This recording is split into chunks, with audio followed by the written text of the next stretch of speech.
This is London. His Majesty King George VI.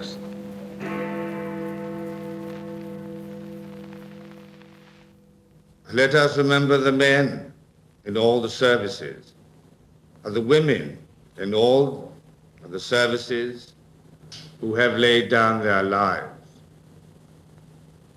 We have come to the end of our tribulation, and they are not with us at the moment of our rejoicing.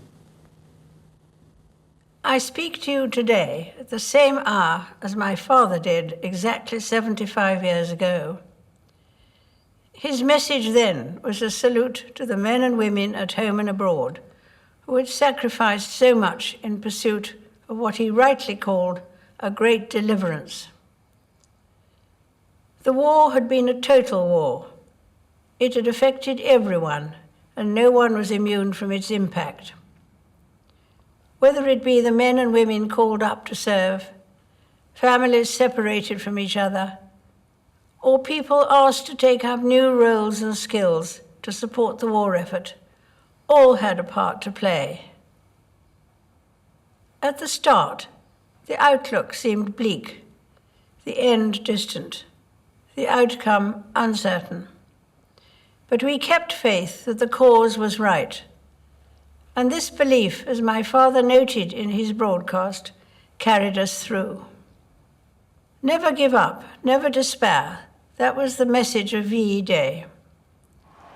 I vividly remember the jubilant scenes my sister and I witnessed with our parents and Winston Churchill from the balcony of Buckingham Palace.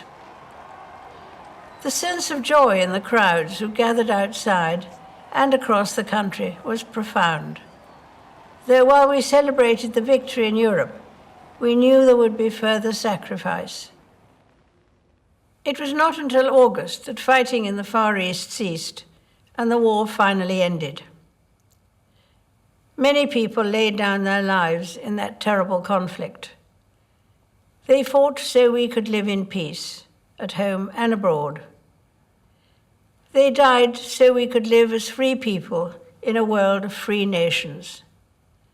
They risked all so our families and neighborhoods could be safe. We should and will remember them. As I now reflect on my father's words and the joyous celebrations which some of us experienced firsthand, I'm thankful for the strength and courage that the United Kingdom, the Commonwealth, and all our allies displayed.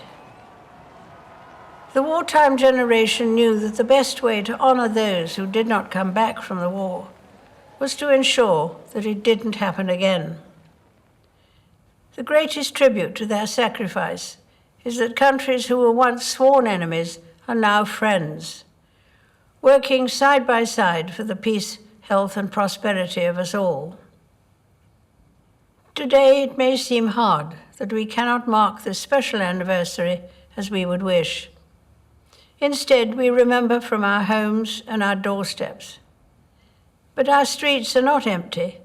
They are filled with the love and the care that we have for each other. And when I look at our country today and see what we are willing to do to protect and support one another, I say with pride that we are still a nation those brave soldiers, sailors, and airmen would recognize and admire. I send my warmest good wishes to you all.